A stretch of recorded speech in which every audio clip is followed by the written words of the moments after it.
Ses 10 ans, Lucien a déjà réalisé son propre réseau ferroviaire et tout y est, des rails aux trains de marchandises, sans oublier le décor en polystyrène. Le tout est équipé d'un système électrique pour propulser sa locomotive à pleine vitesse. Là, je vais à 150, ça va plus vite. Et si je vais dans l'autre sens, bon là je l'arrête à 0, là je recule. Une maquette qu'il a fabriquée par passion, mais aussi pour la transmettre aux plus petits que lui. Parce que je voulais être, je sais, pour amuser les enfants, comme ça. Puis s'amuser un peu, qu'ils soient heureux. Lucien n'est pas le seul à jouer avec ses maquettes. Son père, fils de cheminot, aime aussi construire des réseaux et il en profite à sa manière en rêvant de devenir chef de gare. À la création, on est plus dans la technicité et quand on s'amuse, on a le rôle de chef de gare, effectivement.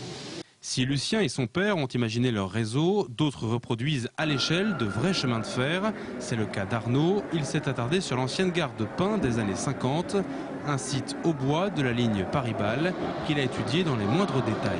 On va sur place déjà pour voir ce qui reste sur la ligne, les bâtiments qui ont été préservés ou qui ont été rachetés par des particuliers. Et après, on lance des recherches auprès du cadastre. On retrouve beaucoup d'informations sur les constructions et sur les dates des travaux et des modifications qui ont été faites. Après, éventuellement, auprès de certaines agences, on peut trouver des informations. Si on a la chance de pouvoir récupérer un plan de voie réel, on va utiliser le plan réel. On va faire un plan à l'échelle pour transposer, parce qu'on ne peut pas reproduire non plus l'établissement en lui-même. Actuellement, l'établissement de Pin, sa reproduction, elle fait 5,50 m. Il m'a fallu plus de 10 mètres pour le faire à l'échelle réelle. Et une fois qu'on a fait ces plans, on choisit ces matériaux, donc principalement du contreplaqué pour les caissons, du polystyrène extrudé ou expansé et du plâtre à modeler pour donner le relief. Sa maquette est en cours de finition, mais comme tous les passionnés qui se sont donné rendez-vous pour la fête du train, Arnaud est sur la bonne voie.